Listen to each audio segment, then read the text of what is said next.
国国际广播电台。ये China radio international है।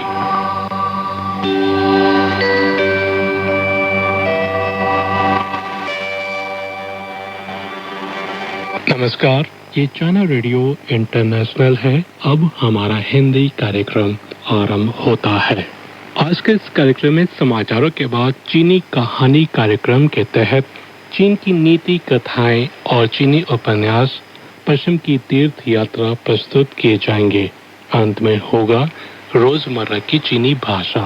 लीजिए सुनिए आज के मुख्य समाचार। चीनी राष्ट्रपति शी जिनपिंग ने बांग्लादेश के प्रधानमंत्री तारिक रहमान से मुलाकात की।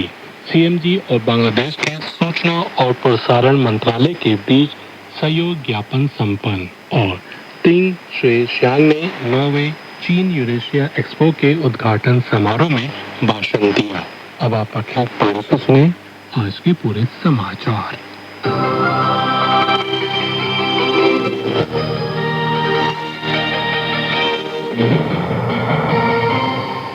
26 जून की सुबह चीनी राष्ट्रपति शी जिनपिंग ने पेचिंग में चीन की आधिकारिक यात्रा पर आए बांग्लादेश के प्रधानमंत्री तारिक रहमान से मुलाकात की। दोनों नेताओं ने संयुक्त रूप से नए युग में साझा भविष्य वाले चीन बांग्लादेश समुदाय के निर्माण और द्विपक्षीय संबंधों को नए एवं उच्च स्तर पर ले जाने की घोषणा की। शी ने कहा कि चीन हमेशा से चीन बांग्लादेश संबंधों के विकास को बहुत महत्व देता है और बांग्लादेश की जनता के प्रति सद्भावनापूर्ण और मैत्रीपूर्ण नीति पर कायम है। उन्होंने कहा कि अंतर्राष्ट्रीय परिस्थितियों में चाहे कितना भी बदलाव आए, चीन बांग्लादेश मैत्री की दिशा के प्रति अपनी प्रतिबद्धता पर अडिग रहेगा और बांग्लादेश का विश्वसनीय मित्र, अच्छा पड़ोसी और भरोसेमंद सहयोगी बना रहेगा। चीन बांग्लादेश की राष्ट्रीय स्वतंत्रता, संप्रभुता और प्रादेशिक अखंडता की रक्षा के प्रयासों का समर्थन करता है और किसी भी बाहरी हस्तक्षेप का विरोध करता है। तारिक रहमान ने चीनी कम्युनिस्ट पार्टी की 105वीं वर्षगांठ पर बधाई दी। उन्होंने कहा कि चीन एक महान देश है और बांग्लादेश की विदेश नीति में उसका हमेशा महत्वपूर्ण स्थान रहा है। उन्होंने चीन को बांग्लादेश का मूल्यवान और विश्वसनीय साझेदार बताया।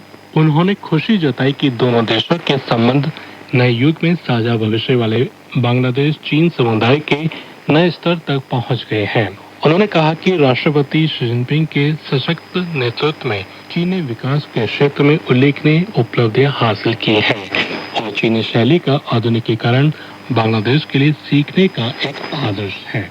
बांग्लादेश के प्रधानमंत्री तारिक रहमान की चीन यात्रा के अवसर पर चीनी कम्युनिस्ट पार्टी की केंद्रीय समिति के प्रचार प्रसार विभाग के उप प्रमुख और चाइना मीडिया ग्रुप के महानिदेशक शन हाईशोंग ने 25 जून को चीन की राजधानी पेचिंग में बांग्लादेश के सूचना और प्रसारण मंत्री जहीर उद्दीन स्वपन के साथ 2 सहयोग ज्ञापन संपन्न किए। दोनों देशों के प्रधानमंत्री हस्ताक्षर समारोह में उपस्थित हुए। इन 2 सहयोग ज्ञापन हैं सीएमजी और बांग्लादेश के समाचार और प्रसारण मंत्रालय के बीच सहयोग ज्ञापन और सीएमजी और बांग्लादेश के राष्ट्रीय टेलीविजन के बीच सहयोग गहराने पर समझौता ज्ञापन। दस्तावेज के अनुसार सीएमजी बांग्लादेश के संबंधित संगठनों के साथ समाचार सामग्री के उत्पादन, मीडिया प्रौद्योगिकी में नवाचार और पेशेवर व्यक्तियों के बीच आदान प्रदान आदि में व्यवहारिक सहयोग करेगा ताकि चीन बांग्लादेश संबंधों का विकास बढ़ाने में योगदान दिया जा सके। नौवां चीन यूरेशिया एक्सपो 25 जून को चीन के सिंचांग उइगुर स्वायत्त प्रदेश को एंची में उद्घाटित हुआ। चीनी उप प्रधानमंत्री तिंग शुई शियांग ने इसमें भाषण दिया। इस मौके पर तिंग शुई शियांग ने कहा कि यूरेशिया महाद्वीप पुराने समय से ही सभ्यताओं का चौराहा और व्यापार का केंद्र रहा है। अब ये बेल्ट एंड रोड के समान निर्माण के लिए अंतर्राष्ट्रीय सहयोग का अहम क्षेत्र बन गया है। हाल के वर्षों में चीन ने यूरेशिया के विभिन्न पक्षों के साथ व्यावहारिक सहयोग किया। इससे प्राचीन रेशा मार्ग फिर से जीवित हो गया। अब अंतर्राष्ट्रीय स्थिति में जटिल परिवर्तन हो रहा है। शांति और समृद्धि में यूरेशिया के करोड़ों लोगों की चाहत पहले से कहीं ज्यादा मजबूत है। हमें रेशम मार्ग की भावना के अनुसार आपसी लाभ वाला सहयोग बढ़ाना चाहिए ताकि क्षेत्रीय और विश्व विकास में ज्यादा निश्चितता और सक्रिय ऊर्जा डाली जा सके। चीनी राज्य परिषद सूचना कार्यालय ने शुक्रवार को एक संवाददाता सम्मेलन आयोजित किया। इस दौरान राष्ट्रीय विकास एवं सुधार आयोग के सदस्य और राष्ट्रीय ऊर्जा प्रशासन के प्रशासक वांग होंगची ने बताया कि 15वीं पंचवर्षीय योजना के दौरान चीन में तेल, गैस, कोयला और सहायक बिजली आपूर्ति परियोजनाओं में निवेश लगातार बढ़ेगा। अगले 5 वर्षों में इस क्षेत्र में कुल निवेश 14वीं पंचवर्षीय योजना की तुलना में 10% अधिक बढ़ने का अनुमान है। वहीं नवीनीकरणीय ऊर्जा की हिस्सेदारी बढ़कर कुल बिजली निवेश का लगभग 60% हो जाएगी। चीन की राजधानी पेचिंग में आयोजित 5 दिवसीय चौथा चीन अंतर्राष्ट्रीय आपूर्ति श्रृंखला एक्सपो 26 जून को संपन्न हुआ। उसी दिन दोपहर को आयोजित एक प्रेस कॉन्फ्रेंस में चीन अंतर्राष्ट्रीय व्यापार संवर्धन परिषद ने जानकारी दी। मौजूदा एक्सपो के कई संकेतक अपने इतिहास में नए उच्च स्तर पर पहुंच गए हैं। बताया गया है कि इस एक्सपो का दायरा और आदान प्रदान पहले से कहीं अधिक व्यापक रहा। 1200 से अधिक प्रदर्शकों और आपूर्ति श्रृंखला के साझेदारों ने भाग लिया, जो प्रदर्शनी में भाग लेने वाली कंपनियों की संख्या का अब तक का सबसे बड़ा रिकॉर्ड है। पेशेवर आगंतुकों की संख्या में भी पिछले सत्र की तुलना में 22% की वृद्धि दर्ज की गई। एक्सपो के दौरान कुल 70 विषय आधारित व्यावसायिक आदान प्रदान गतिविधियां आयोजित की गयी। चीन के उद्योग एवं सूचना प्रौद्योगिकी मंत्रालय ने शुक्रवार को बताया कि दुनिया के पहले स्वायत्त ड्राइविंग सिस्टम वैश्विक तकनीकी विनियमन को मंजूरी मिल गई है। इस विनियमन के निर्माण में चीन ने महत्वपूर्ण अग्रणी और प्रेरक भूमिका निभाई।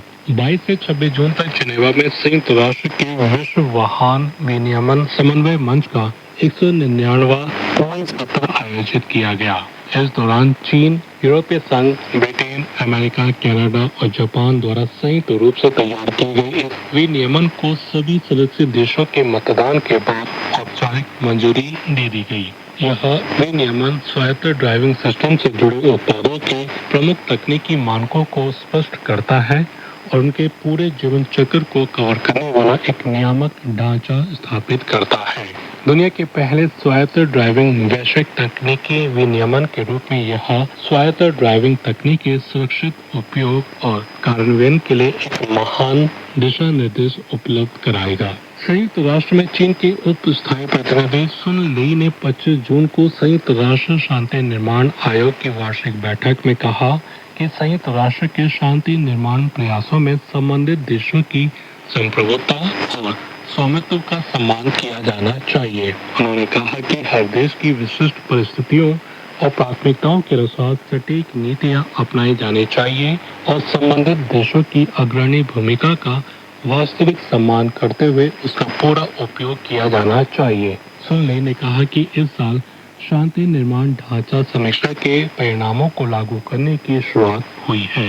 उन्होंने कहा कि इस ढांचे के केंद्र के रूप में शांति निर्माण आयोग की भूमिका बेहद महत्वपूर्ण है। इसलिए अनुभवों से सीख लेते हुए सही दिशा बनाए रखना, सुधार और नवाचार को बढ़ावा देना तथा कार्यों की गुणवत्ता और दक्षता बढ़ाना जरूरी है, ताकि संयुक्त राष्ट्र के शांति निर्माण प्रयास अधिक प्रभावी और दीर्घकालिक बन सके।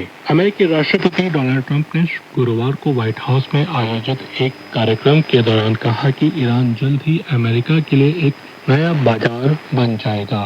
उन्होंने कहा, ईरान खाद्यान्न की कमी का सामना कर रहा है। हम उसकी मुक्त की गई कुछ संपत्तियों का इस्तेमाल बड़ी मात्रा में गेहूं, सोयाबीन और मक्का खरीदने के लिए करेंगे।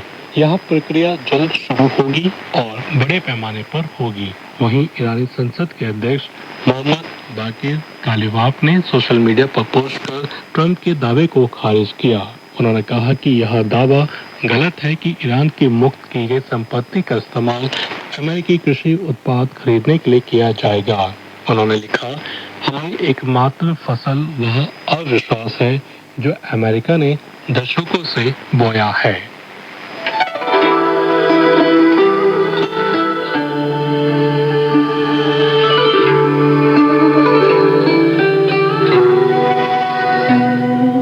यह चाइना रेडियो इंटरनेशनल है।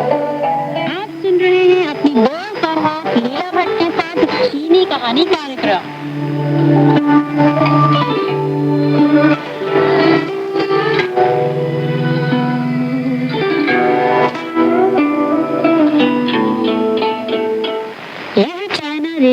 इंटरनेशनल है। सभी श्रोताओं को आपकी दोस्त और होस्ट लीला भट्ट का प्यार भरा नमस्कार। चीनी कहानी कार्यक्रम में आप सबका स्वागत है। आज के इस कार्यक्रम में प्रस्तुत है दर्शनीय स्थलों से जुड़ी कथा। मैं आपको ले जाऊंगी विश्व की छत के नाम से मशहूर शंघाई तिब्बत पठार पर, जहां विश्व विख्यात पोताला महल स्थित है। आज आप सुनेंगे पोताला महल के बारे में कहानी।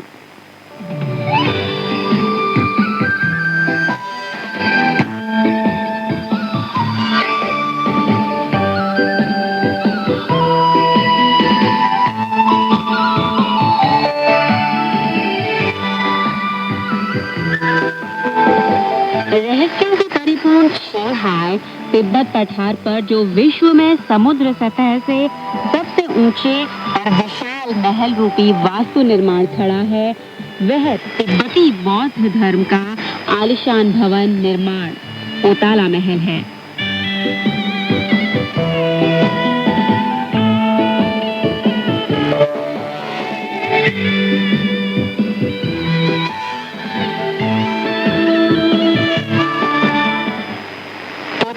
का निर्माण 7वीं शताब्दी में आरंभ हुआ था, जो तिब्बती राजा सोंगसेन गाम्पो द्वारा थांग राजवंश यानी कि 618 से 907 तक के काल में राजकुमारी वनचंग के साथ शादी के लिए बनवाया गया था। पोताला का अर्थ पुतल है। कहते हैं कि पुतल बोधिसत्व अवलोकितेश्वर के निवास द्वीप का नाम है, इसलिए पोताला भी दूसरा पुतल पर्वत कहलाता है। पोताला महल तिब्बत के ल्हासा शहर में खड़े लाल पहाड़ पर बनाया गया है, जो समुद्र सतह से 3700 मीटर ऊंचा है। महल पहाड़ी ढलान से ऊपर चोटी पर निर्मित हुआ है, जिसका क्षेत्रफल 3,60,000 वर्ग मीटर है। पोताला महल लाल भवन और श्वेत भवन 2 भागों में बटा है। लाल भवन बीच में भव्य रूप से खड़ा नजर आता है और उसके दोनों ओर श्वेत भवन उसकी सुंदरता में 4 चांद लगाते हैं।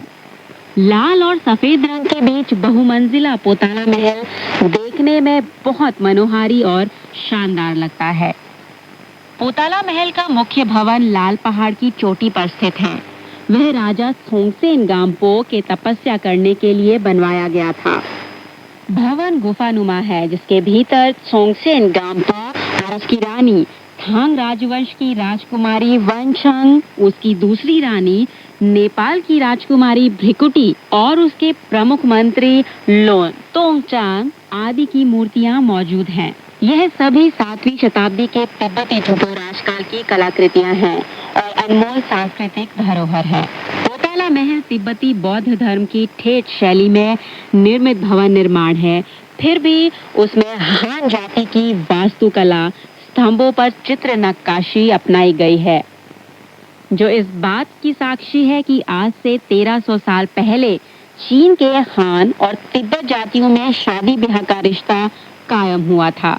तिब्बत और हान जाति की एकता स्थापित हुई थी।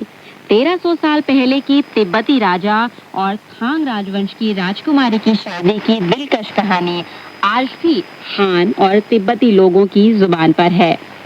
याद रहे, ईस्वी 7वीं शताब्दी में तिब्बत में शक्तिशाली थुपो राज्य की स्थापना हुई थी। राजा सोंगसेन गाम्पो एक परिश्रमी, बुद्धिमान, प्रजा से प्यार करने वाला महत्वाकांक्षी शासक था। उसके शासनकाल में थुपो राज्य दिनों दिन शक्तिशाली बनता चला गया। चीन के भीतरी इलाके में स्थापित थांग राजवंश के साथ मैत्रीपूर्ण संबंधों का विकास करने और भीतरी इलाके की समुन्नत तकनीक और संस्कृति सीखने के लिए सोंगसेन गाम्पो ने थांग राजवंश की राजकुमारी वनचंग से वैवाहिक संबंध बनाने का प्रस्ताव पेश किया। राजा सोंगसेन गाम्पो ने अपने विश्वसनीय मंत्री लोन तोंगचान को विवाह प्रस्ताव के लिए उपहार सहित थांग राजवंश की राजधानी चांगआन भेजा। जब राजा का विशेष दूत लोन तोंगचान चांगआन पहुंचा तो उसे पता चला कि थांग राजवंश के कई पड़ोसी राज्यों ने भी सुंदर और सुशील राजकुमारी वनचंग से विवाह का प्रस्ताव पेश करने विशेष दूत भेजे थे। थांग राजवंश के सम्राट थाइजोंग ने समस्या के समाधान के लिए विभिन्न देशों से आए दूतों को बुद्धि की स्पर्धा के लिए 3 पहेलियां पेश की। जिस किसी ने तीनों प्रश्नों के सही उत्तर दिए उसी के राजा का वनचंग के साथ शादी का प्रस्ताव स्वीकार किया जाएगा। थांग सम्राट थाइचोंग का पहला प्रश्न था कि शाही उद्यान में 10 लकड़ियां रखी गई हैं। प्रत्येक के दोनों छोर मोटाई में बराबर हैं। विभिन्न राज्यों के दूतों को यह पहचानना होगा कि लकड़ी का कौन सा हिस्सा उसकी जड़ है और कौन सा छोर उसका सिर है। बुद्धिमान थुपो मंत्री लोनतोंग चान ने लकड़ी को पानी में डाला। लकड़ी का जड़ वाला भाग घनत्व सघन होने के कारण भारी होता है, वह पानी में अपनी तरफ डूब जाता है। इस तरीके से उसने लकड़ी के जड़ और सिर को अलग पहचानने में सफलता प्राप्त की। थांग सम्राट थाइसोंग का दूसरा प्रश्न था कि एक ऐसा जेड है जिसके अंदर 9 मोड़ों वाला लंबा टेढ़ा घुमावदार छोटा छेद बनाया गया है। विशेष दूतों से कहा गया कि वे एक महीन धागे को जेड के छेद में से आर पार निकाल दें। अन्य राज्यों के दूत तो बड़े गौर से धागे को जेड के अंदर के छेद में डालने की कोशिश में थे, लेकिन बुद्धिमान लोनतोंग चान को एक अच्छा उपाय सूझा। उसने जेड के छेद के एक ओर शहद लगाया, एक महीन धागे को चींटी के कमर में बांधा, चींटी को छेद के दूसरे छोर पर रखा। जब चींटी ने छेद के उस पार शहद की गंध सूंघी तो वह छेद के अंदर घुसी और दूसरी ओर से निकल गई। इस तरह लोनतोंग चान ने दूसरी स्पर्धा भी जीती। थान सम्राट थाइसोंग का अंतिम प्रश्न था कि 100 मादा घोड़े और 100 बछड़े मिश्रित हुए रह रहे हैं। दूतों से मांग है कि वे मादा घोड़े और उसके बछड़े को दूसरे मादा घोड़े और उसके बछड़े से अलग कर पहचान करें। अन्य दूतों में से किसी ने रंग से विभाजित करने की कोशिश की तो किसी ने आकृति से, लेकिन उन सभी की कोशिश असफल रही।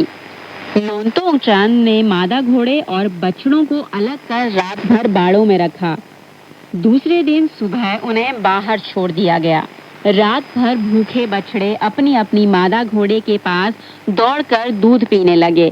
इस तरह मादा घोड़े और उसके बछड़े को भी अलग कर पहचान लिया गया।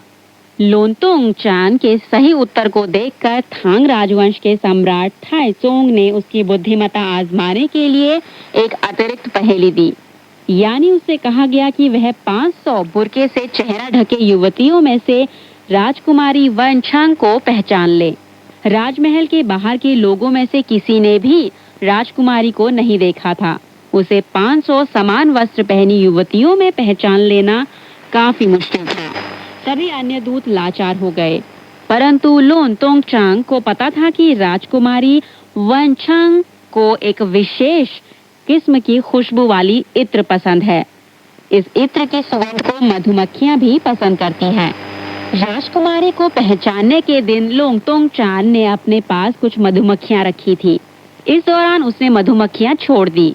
मधुमक्खियां राजकुमारी की वह विशेष सुगंध सूंघकर उसी के आसपास उड़ने लगी। इस तरह लोनतोंग चान ने एक बार फिर जीत हासिल की। थांग सम्राट थाइचोंग ने सोचा कि थुपो राज्य का मंत्री इतना बुद्धिमान है तो उसके राजा जरूर विवेकशील होंगे। अंततः उसने अपनी बेटी राजकुमारी वनचंग का हाथ तिब्बती राजा छोंगचेन गाम्पो को सौंप दिया। इस शादी से तिब्बत के थुपो राज्य के राजा छोंगचेन गाम्पो को अपार खुशी हुई और राजकुमारी वनचंग से विवाह के लिए उसने 999 कमरों वाला एक भव्य महल बनाने का आदेश दिया। इस तरह लहासा में पोताला महल निर्मित हुआ और राजकुमारी वनचंग से विवाह प्रस्ताव की वह रुचिकर कहानी भी पोताला महल के भित्ति चित्रों में वर्णित हुई है।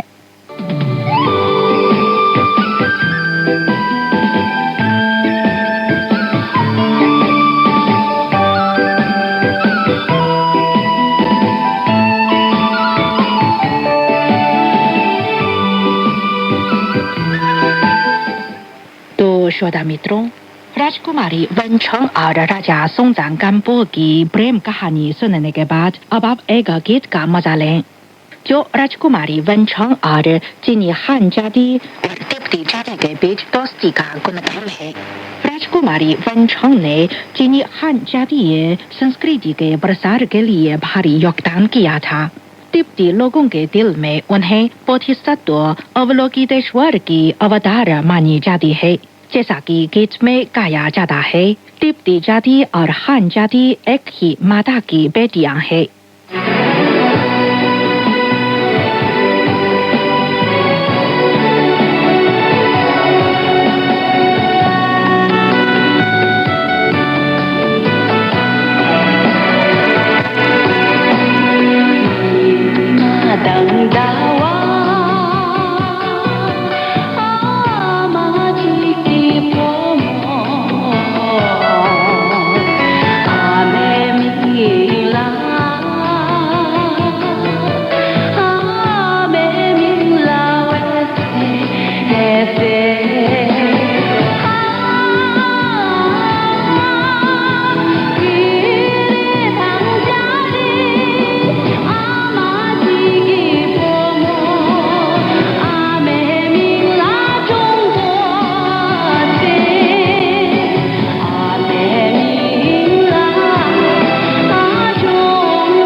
अब आप सुन रहे हैं वो तिब्बती गायिका देचिए मांगू द्वारा गाया गया एक ही माँ की बेटियां नाम का गीत के बोल हैं।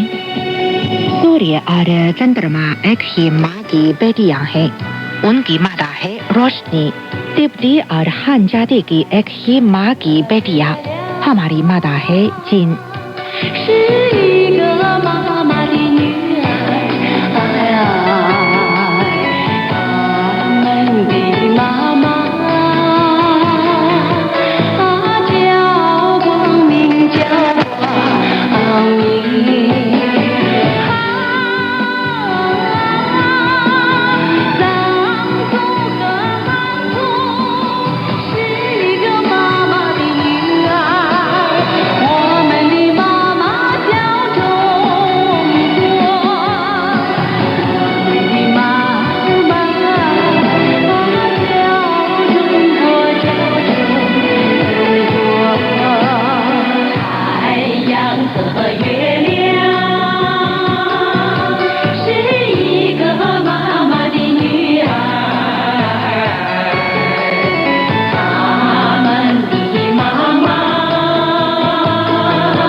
तो श्रोता दोस्तों, अभी आपने सुनी तिब्बत के लहासा शहर स्थित पोताला महल के बारे में एक कहानी। यह महल तिब्बती राजा त्सोंगसेन गाम्पो और थांग राजवंश की राजकुमारी वनचंग के बीच प्रेम कहानी का साक्षी भी बन गया है।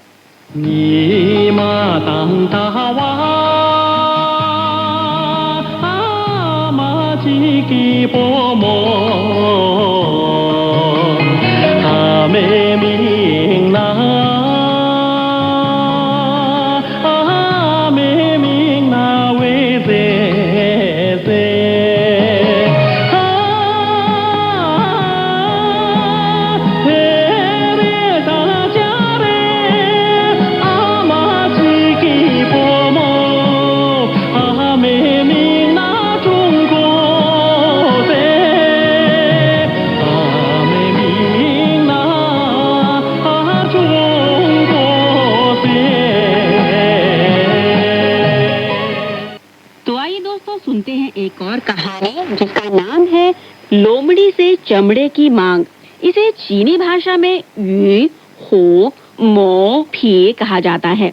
इसमें यू का अर्थ है से या के साथ, हो जानवर लोमड़ी है, जबकि मो का अर्थ है मांगना और फी का अर्थ है चमड़ा। तो आइए दोस्तों सुनते हैं यह कहानी।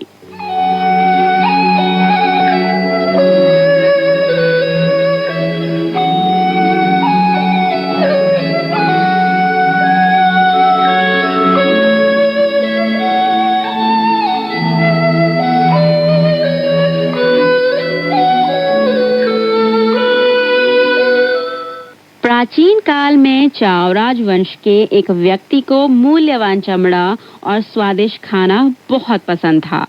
वह 1000 सोने के सिक्कों से कीमती चमड़े का वस्त्र बनाना चाहता था।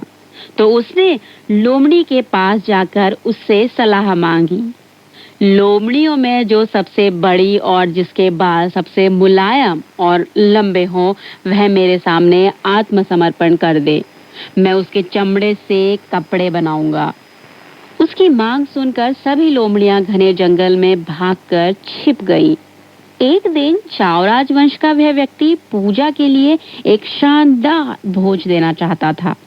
तो उसने बकरी के पास जाकर कहा, तुम बकरियों में से जो सबसे मोटी है और जिसका मांस सबसे अच्छा है, मुझे वही बकरी चाहिए।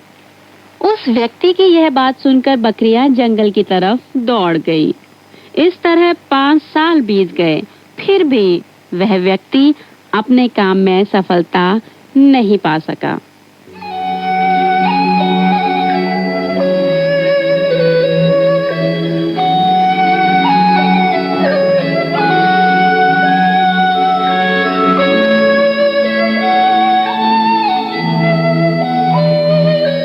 दोस्तों, अभी आपने जो कहानी सुनी उसका नाम था लोमड़ी से चमड़े की मांग।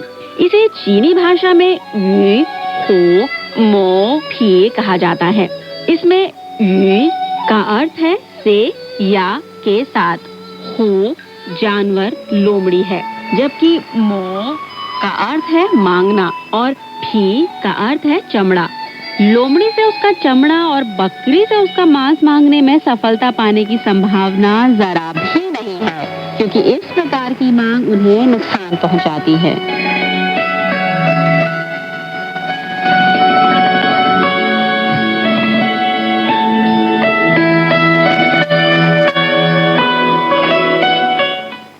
तो दोस्तों, आज की कहानी कार्यक्रम का यह अंक यही समाप्त होता है। उम्मीद करती हूँ आपको यह कहानी हमेशा की तरह बेहद पसंद आई होगी। तो अगले अंक में फिर होगी आपसे मुलाकात एक नई कहानी के साथ। तब तक स्वस्थ रहिए, मुस्कुराते रहिए, रखिए अपना ध्यान और दीजिए अपनी दोस्त और होस्ट लीला भट्ट को इजाजत। नमस्कार, बाय बाय, जय जय।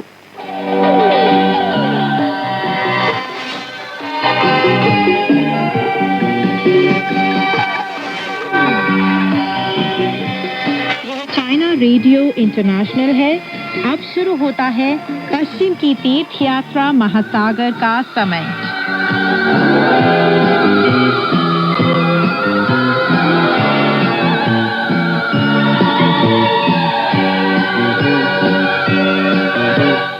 नमस्कार दोस्तों, पश्चिम की तीर्थ यात्रा सुप्रसिद्ध चीनी उपन्यास लेकर हाजिर हूँ मैं, मैत्री शर्मा।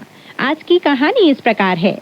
दोस्तों, अब तक आपने कहानी में सुना कि सान चांग राजा के पास जाकर अपना पार पत्र प्रस्तुत करता है। वही उसकी मुलाकात होती है ज्येष्ठ जन से। वानर यह पता लगा लेता है कि ज्येष्ठ जन और कोई नहीं बल्कि एक दानव है।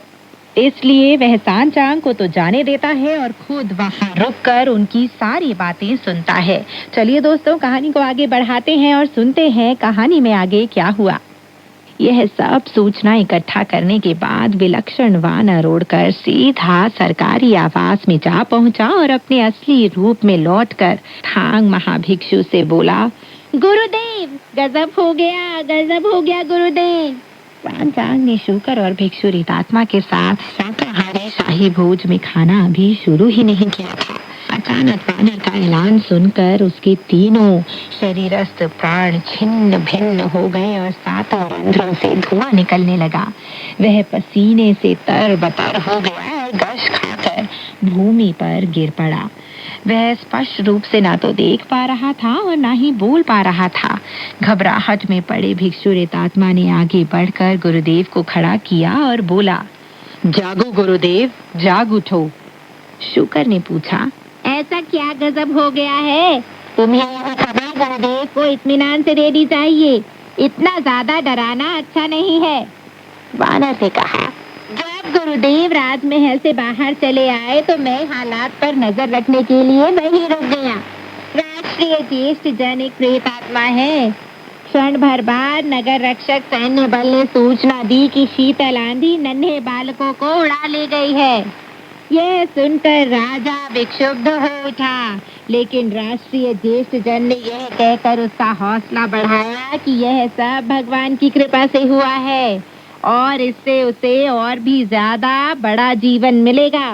वह दुष्ट प्रेतात्मा अमरत्व की अक्सीर दवा के साथ सेवन कराने के लिए गुरुदेव के हृदय की सहायक औषधि बनाना चाहता है।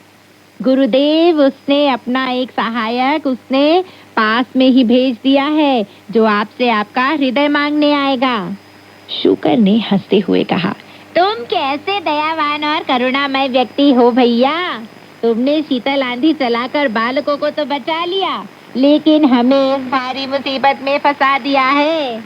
अब क्या था, सांचांग थर थर कांपते हुए और लड़खड़ाते हुए जैसे तैसे खड़ा हो गया और वानर का सहारा लेकर गिड़गिड़ा कर बोला, शिष्यवर, इस जगह से हमें छुटकारा कैसे मिलेगा? वानर ने जवाब दिया, अगर आप इस जगह से छुटकारा पाना चाहते हैं तो आपको अपना रूप बदलना होगा। भिक्षुरेतात्मा ने पूछा, रूप बदलने से तुम्हारा क्या मतलब है? वानर बोला, अगर गुरुदेव जिंदा रहना चाहते हैं तो शिष्य को गुरु का रूप धारण करना होगा और गुरु को शिष्य का। केवल ऐसा करके ही हम सुरक्षित रह सकते हैं। सांचांग ने कहा, मेरी जान बचा लो शिष्यवर, मेरी जान बचा लो। मैं खुशी से तुम्हारा शिष्य बनने को तैयार हूँ। वानर ने जवाब दिया और अपनी बात को जारी रखते हुए कहा, अगर ऐसी बात है तो जल्दी से जल्दी काम करो। शुकर, जल्दी से कुछ गारा तैयार करो। मूर्ख शुकर ने अपने पांचे से कुछ मिट्टी खोद दी और पानी डाला। फिर उसे मिट्टी के साथ सानकर कुछ दुर्गंध युक्त गारा वानर को थमा दिया। वानर ने सामने उसे थपथपाकर सपाट बनाने और अपने चेहरे पर चिपकाने के सिवाय और कोई चारा तब वानर के पास नहीं था, ताकि वह वानर की आकृति वाले एक मुखौटे में बदल जाए। तब उसने गुरुदेव से कहा कि वह खड़ा हो जाए और जरा भी हिले डुले बिना बोले उस मुखौटे को अपने चेहरे पर उतार कर गुरुदेव के चेहरे पर लगा दे। उसने एक मंत्र पढ़ा, एक तिलिस्मी फूंक मारी और आदेश दिया, बदलो। श्रद्धेय धर्माध्यक्ष हूबहू वानर जैसे लगने लगे। उसने अपने वस्त्र उतार दिए और वानर के वस्त्र पहन लिए, जबकि वानर ने गुरुदेव के वस्त्र पहन लिए। फिर वानर ने दोनों हाथों से तिलिस्मी ताली बजाई, एक मंत्र पढ़ा और अपने शरीर को झकझोरा और थांग महाभिक्षु का रूप धर लिया। शुकर और भिक्षुरेतात्मा भी उसे बिल्कुल पहचान नहीं पाए। रूप परिवर्तन का काम अभी पूरा ही हुआ था कि घंटे, घड़ियालों और ढोल नगाड़ों की आवाज के साथ बर्छियों और तलवारों का घना जंगल लहराने लगा। शाही रक्षक सैन्य बल के सेना नायकों ने अपने 3000 सैनिकों के साथ सरकारी आवास को घेर लिया था। एक सहायक ने आवास के मुख्य कक्ष में आकर पूछा, पूरब के थांग राज दरबार से आए हुए परमादरणीय महाभिक्षु कहाँ है? आवास के अधीक्षक ने घबरा कर घुटने टेक दिए और बोला, सामने अतिथि कक्ष में है।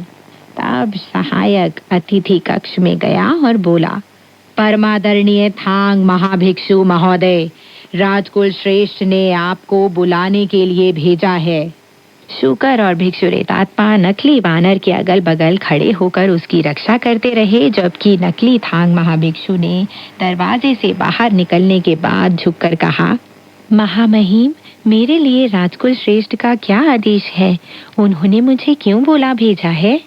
सहायक ने आगे कदम बढ़ाकर उसे पकड़ लिया और बोला, आपको और मुझे, हम दोनों को ही एक साथ राजमहल में जाना है। राजकुल श्रेष्ठ की अपनी कोई ना कोई उपयोगिता अवश्य रही होगी। हाय, अब क्या होगा बेचारे सांचांग का? नेकी और रहम दिली से अधिक शक्तिशाली होती है दुष्टता। नेकी और रहम दिली ही अक्सर बनती है कारण तबाही का, बनती है कारण तबाही का। राजा का सहायक नकली थांग महाभिक्षु को सरकारी आवास से घसीटकर शाही रक्षकों के भारी पहरे में सीधा राजमहल के फाटक पर ले गया और वहां तैनात खोजा द्वारपाल से बोला, कृपया राजकुल श्रेष्ठ को सूचना दे दी जाए कि हम थांग महाभिक्षु को ले आए हैं। खोजा अधिकारी ने तुरंत राजमहल के अंदर जाकर विषयासक्त राजा को खबर पहुंचा दी। राजा ने आदेश दिया कि उसे अंदर लाया जाए। सभी अधिकारियों ने सिंहासन महाकक्ष की सीढ़ियों के पास झुककर राजा के प्रति सम्मान दिखाया। केवल नकली थांग महाभिक्षु उनके बीच अकेला ही बिना झुके खड़ा रहा। उसने चिल्लाकर पूछा, भिक्षु देश के भूपति, आपने हमें यहाँ क्या सेवा करने के लिए बुलाया है? राजा ने मुस्कुराते हुए जवाब दिया, हम एक जीर्ण रोग से पीड़ित हैं जो काफी दिनों से ठीक नहीं हो पा रहा है। भाग्यवश हमारे राष्ट्रीय ज्येष्ठ जन ने हमारे लिए एक नुस्खा तैयार किया है, लेकिन उसके साथ हमें एक सहायक औषधि का सेवन करना होगा। परमादरणीय भिक्षुवर, आपको हमने इसलिए कष्ट दिया है क्योंकि हम इस सहायक औषधि के निर्माण में आपकी सहायता चाहते हैं। अगर हम रोग मुक्त हो गए तो हम आपकी याद में एक मंदिर भी बनवा देंगे जिसमें चारों ऋतुओं में चढ़ावा चढ़ाया जाएगा और हमारे देशवासी चिरकाल तक धूप दीप जलाते रहेंगे। नकली थांग महाभिक्षु बोला, मैं एक धार्मिक व्यक्ति हूँ और अपने साथ कोई वस्तु नहीं लाया। मुझे नहीं मालूम कि राष्ट्रीय ज्येष्ठ जन ने आपको कौन सी सहायक औषधि का सेवन करने की सलाह दी है। राजा ने जवाब दिया, यह औषधि आपके हृदय से बनाई जाएगी परमादरणीय भिक्षुवर। नकली थांग महाभिक्षु ने कहा, मैं आपको साफ साफ बता देना चाहता हूँ कि मेरे बहुत सारे हृदय हैं। मैं नहीं जानता कि आपको मेरा कौन सा हृदय चाहिए। अब क्या था, राजा के बगल में खड़ा राष्ट्रीय ज्येष्ठ जन बोल पड़ा, भिक्षुवर, मैं आपका काला हृदय लेना चाहता हूँ। नकली थांग महाभिक्षु ने फौरन जवाब दिया, अच्छी बात है, फौरन अपना नश्तर उठा लाइए और मेरी छाती खोल दीजिए। अगर उसमें काला हृदय निकल आया तो मैं बड़ी आज्ञाकारिता के साथ वह आपको दे दूंगा। राजा ने खुश होकर उसे धन्यवाद दिया और अपने एक कार्यरत अधिकारी को आदेश दिया कि वह एक छोटा सा नश्तर ले आए जिसका फलक गाय के कान जैसा बना हुआ हो।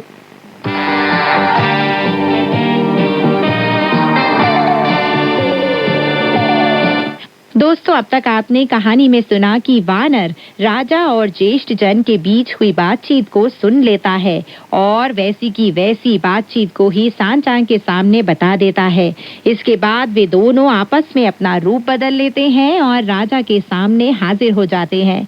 उसके बाद वहां पहुंचकर ज्येष्ठ जन सांचांग से यानी नकली सांचांग से काले हृदय की मांग करता है, जिसके लिए वह तैयार हो जाता है। चलिए दोस्तों, कहानी को आगे बढ़ाते हैं और सुनते हैं कहानी में आगे क्या हुआ। नश्तर नकली थांग महाभिक्षु के हाथ में थमा दिया गया। नश्तर हाथ में उठाकर नकली थांग महाभिक्षु ने अपने कपड़े उतार दिए, छाती बाहर निकाल ली, बाएं हाथ से पेट दबाया और दाहिने हाथ से नश्तर पकड़कर ऊपर के पेट की त्वचा को काट डाला। धड़धड़ाते हुए अनेक हृदय बाहर निकल आए। नागरिक अधिकारी डर के मारे पीले पड़ गए और सैनिक अधिकारी सन्न रह गए। जब राष्ट्रीय ज्येष्ठ जन ने सिंहासन महाकक्ष के भीतर से यह सब देखा तो वह बोला, यह भिक्षु संदिग्ध मानसिकता वाला व्यक्ति है, इसके अनेक हृदय हैं। नकली थांग महाभिक्षु ने फिर खून से लथपथ एक एक हृदय को बारी बारी हाथ से उठाकर सबको दिखाया। उनमें ये सभी हृदय शामिल थे, एक लाल हृदय, एक श्वेत हृदय, एक पीला हृदय, एक कंजूस हृदय, एक ख्याति का भूखा हृदय, एक ईर्ष्यालु हृदय, एक स्वार्थी हृदय, एक अति प्रतिस्पर्धी हृदय, एक महत्वाकांक्षी हृदय, एक उद्धत हृदय, एक हत्यारा हृदय, एक द्वेषपूर्ण हृदय, एक भयभीत हृदय, एक सतर्कतापूर्ण हृदय, एक विधर्मी हृदय और एक ऐसा हृदय जो अपरिभाषित उदासीनता से परिपूर्ण हो। उनमें सभी प्रकार के दुष्टतापूर्ण हृदय मौजूद थे, लेकिन काला हृदय कहीं नहीं दिखा। विषयासक्त राजा बहुत ज्यादा भयभीत हो उठा। उसकी जुबान बंद हो गई। कुछ देर बाद वह कांपती आवाज में बोला, इन्हें दूर हटाओ, दूर हटाओ। नकली थांग महाभिक्षु अब बर्दाश्त की सीमा पर पहुंच गया था, इसलिए उसने अपना तिलिस्मी चमत्कार वहीं रोक दिया और अपने असली रूप में लौटकर राजा से कहा, राजकुल श्रेष्ठ, आप सच्चाई को समझ नहीं पा रहे हैं। हम सभी भिक्षुओं के हृदय अच्छे होते हैं। केवल आपके यह राष्ट्रीय ज्येष्ठ जन ही ऐसे हैं जिनका हृदय काला है। उनके हृदय से आपके लिए अच्छी सहायक औषधि बनाई जा सकती है। इसलिए आपको मेरी बात का यकीन नहीं है तो मैं उनका हृदय निकालकर आपको दिखा सकता हूँ। जब राष्ट्रीय ज्येष्ठ जन ने यह सब सुना तो उसने आंखें फाड़कर नकली थांग महाभिक्षु को गौर से देखा। महाभिक्षु का चेहरा काफी बदल चुका था। ज्येष्ठ जन ने महान मनीषी वानर राज को, जो 500 वर्ष पहले भारी ख्याति प्राप्त कर चुका था, पहचान लिया और वह अपने मेघयान में बैठकर वहां से 9-2-11 हो गया।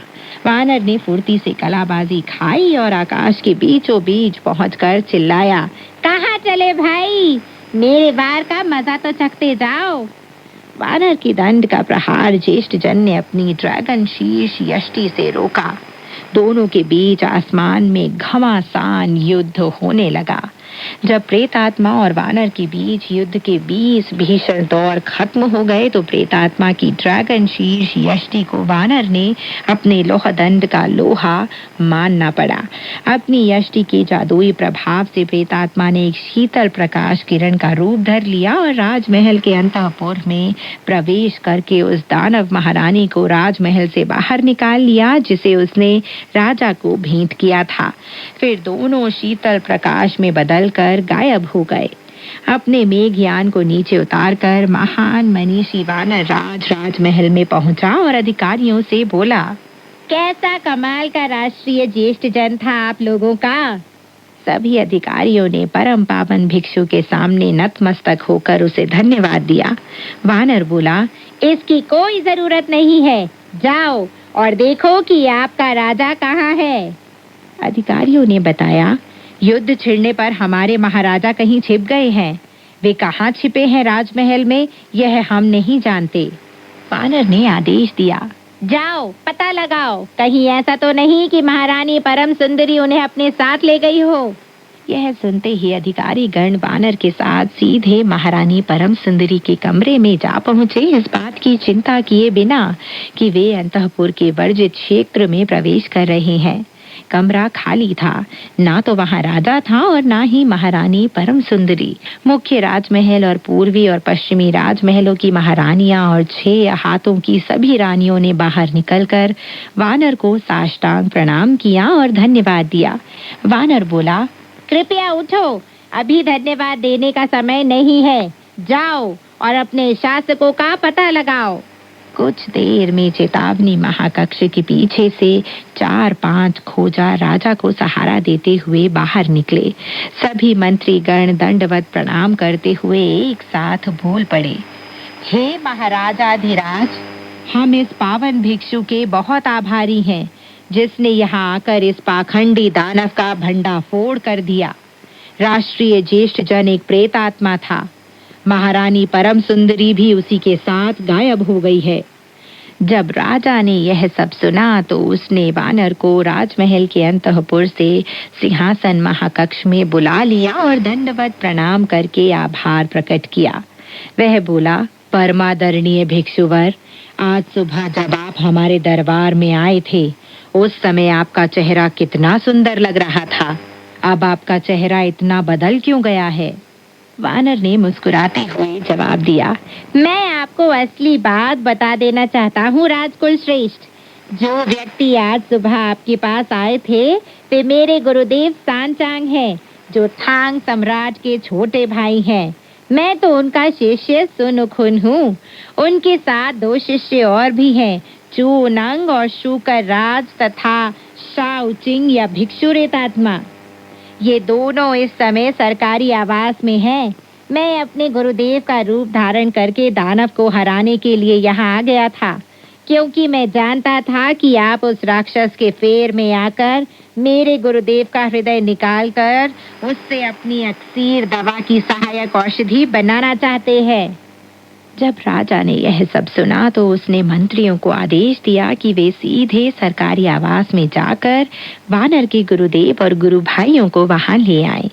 यह खबर सुनकर वानर ने अपने असली रूप में लौटकर आसमान के बीचों बीच में प्रेत आत्मा से युद्ध किया। सांचांग बहुत डर गया।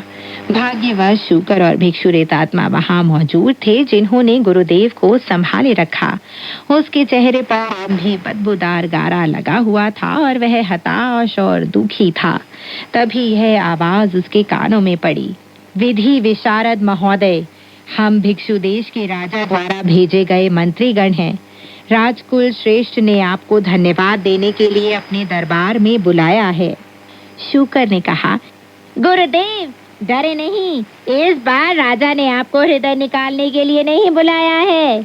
मुझे तो यकीन है कि बड़े भैया वानर ने अपने काम में सफलता पा ली है और राजा ने आपको धन्यवाद देने के लिए बुलाया है। सांचांग ने जवाब दिया, भले ही ये लोग मुझे वानर की सफलता के बाद बुलाने आए हों, लेकिन यह बदबूदार मुखौटा पहनकर तो मैं किसी के सामने नहीं जा सकता। शूकर बोला, हमारे सामने और कोई रास्ता नहीं है। हमें बड़े भैया से मिलने तो जाना ही होगा, वही इस समस्या का हल निकाल सकेगा। श्रद्धेय धर्माध्यक्ष को जब कोई उपाय नहीं सूझा तो वह शूकर और भिक्षुरेत आत्मा के साथ आवास के मुख्य कक्ष में आ गया। शूकर और भिक्षुरेत आत्मा उसका असबाब और घोड़ा भी साथ ले आए। जब मंत्रियों ने उसका चेहरा देखा तो बहुत डर गए। उन्होंने कहा, हे भगवान, इन दोनों के सिर तो राक्षसों जैसे हैं। भिक्षुरेत आत्मा ने कहा, कृपया हमारी कुरूपता को देखकर परेशान ना हो। हम दोनों के शरीर पिछले जन्म में जो के त्यों वैसे के वैसे ही चले आ रहे हैं। हमारे गुरुदेव बड़े भैया से मिलते ही एकदम सुंदर हो जाएंगे।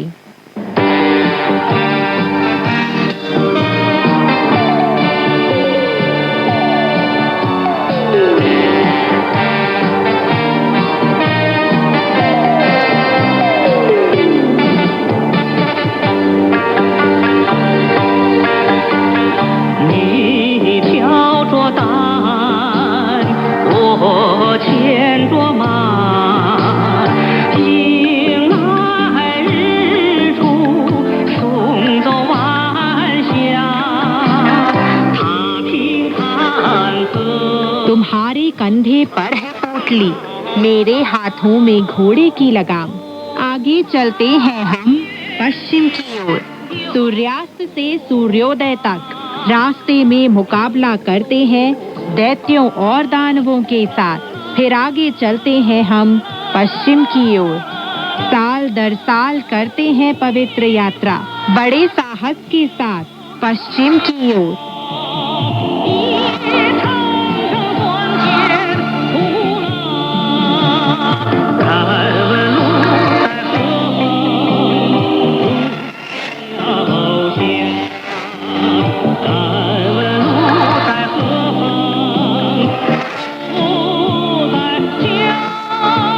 तो दोस्तों, आज की कहानी यहीं तक। आगे की कहानी लेकर मैं मैत्री शर्मा फिर हाजिर होंगी।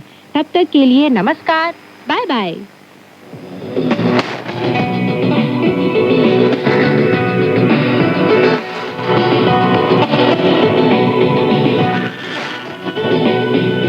用你的母语学汉语，每日汉语。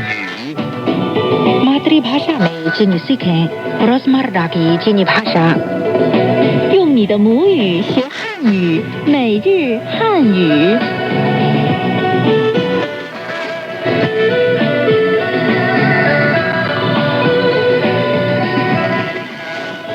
ये जैना रेडियो इंटरनेशनल है। श्रोताओं को शाथा की नमस्ते। का भी नमस्कार। रोजमर्रा की भाषा कार्यक्रम सुनने के लिए आपका हार्दिक स्वागत। दोस्तों, पिछले पाठ में हमने मुख्यतः एक दूसरे को परिचय देने का पाठ सीखा था। अब आज का पाठ शुरू करें। आज के पाठ में निम्न 3 वाक्य शामिल हैं। जब हम किसी की हालत के बारे में पूछना चाहते हैं तो हिंदी में हम कहते हैं कि क्या हुआ। चीनी में इसे कैसे पूछेंगे? आप कह सकते हैं चम्मला। चम्मला। चम्मा का अर्थ है क्या या कैसा। 怎么 ल इस वाक्य में एक अंतसर्ग है। 了 हिंदी में क्या हुआ यानी चीनी में 怎么了। 怎么了 ठीक है, अब पाठ की पहली बातचीत सुनिए। 怎么了？我肚子疼。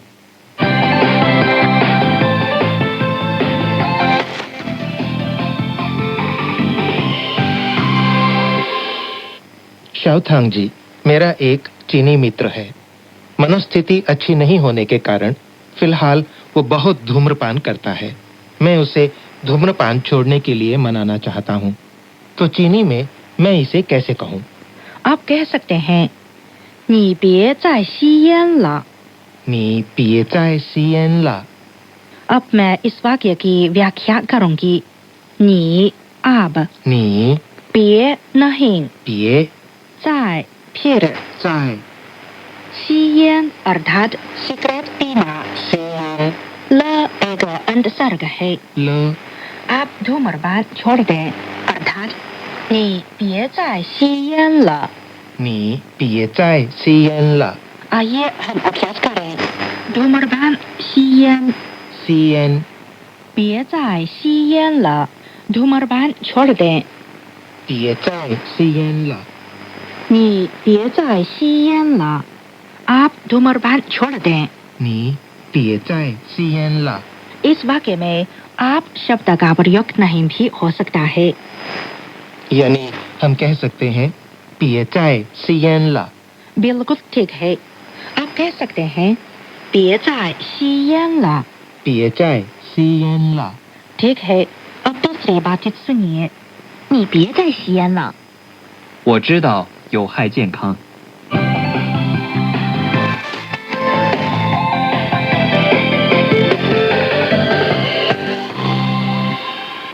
शाओथांग जी, आप जानती हैं कि मुझे बीजिंग में आए 2 साल हो चुके हैं और मुझे घर की याद आती है। सही है, क्या आप घर नहीं लौटे? लौटा था, फिर भी घर की याद सता रही है। खैर, अब लगन से चीनी सीखनी चाहिए। मुझे घर की याद आती है।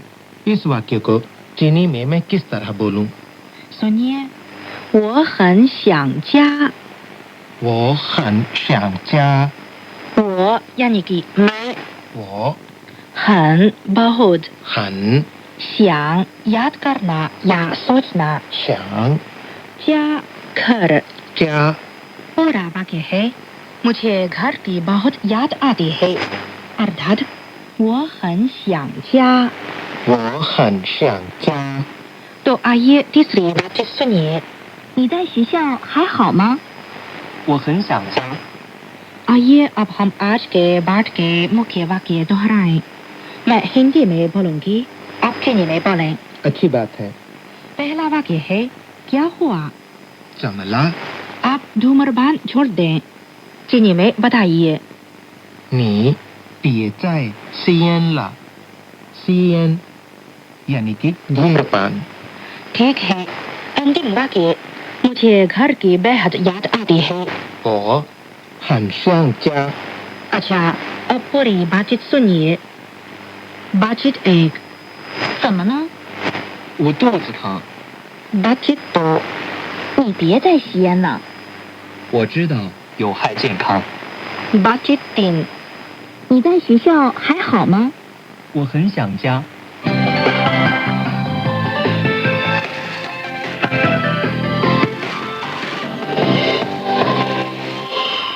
अच्छा, आज के कार्यक्रम के अंत में हम भाई वेदों से चीनी संस्कृति की कुछ जानकारी लें। मुझे ये भाग भी पसंद है, तो आइए सुने। श्रोता दोस्तों, एक परिवार में किसका स्थान अहम है? इसमें चीन और पश्चिमी देशों में स्पष्ट फर्क है। चीन में वरिथुंगा परिवार में अहम स्थान होता है, लेकिन वर्तमान चीन में माँ बाप और एक बच्चे का छोटा परिवार ज्यादा है। ऐसे परिवार में एक लौते बच्चे को अहम स्थान दिया जाता है। वयस्क लोग उसका ज्यादा दुलार करते हैं, जिससे नई पीढ़ी में कुछ समस्याएं भी उभर कर सामने आई है। अब इस समस्या पर ध्यान दिया जा रहा है और उसे दुरुस्त करने की कोशिश की जा रही है।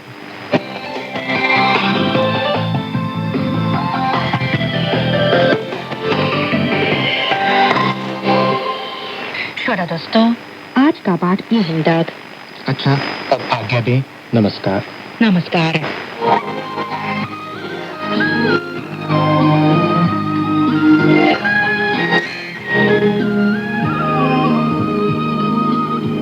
सीजीटीएन हिंदी सेवा रोजाना 5 कार्यक्रम प्रसारित करती है। हमारा पहला कार्यक्रम भारतीय समय के अनुसार सुबह 8:30 से 9:30 बजे तक, दूसरा कार्यक्रम संध्या के 6:30 से 7:30 बजे तक, तीसरा कार्यक्रम रात के 8:30 से 9:30 बजे तक, चौथा कार्यक्रम रात के 9:30 से 10:30 बजे तक और पांचवा कार्यक्रम रात के 10:30 से 11:30 बजे तक प्रसारित होता है। कार्यक्रमों के मीटर बैंड इस प्रकार है: सुबह 8:30 से 9:30 बजे 13,720 किलोहर्ट्ज, शाम 6:30 से 7:30 बजे 9,635 किलोहर्ट्ज, रात 8:30 से 9:30 बजे तक 7,225 किलोहर्ट्ज, रात 9:30 से 10:30 बजे 7,395 किलोहर्ट्ज, रात 10:30 से 11:30 बजे 1,269 किलोहर्ट्ज। अब इंटरनेट पर सीजीटीएन की हिंदी वेबसाइट भी खुली हुई है। इसे देखने के लिए हम आपका हार्दिक स्वागत करते हैं।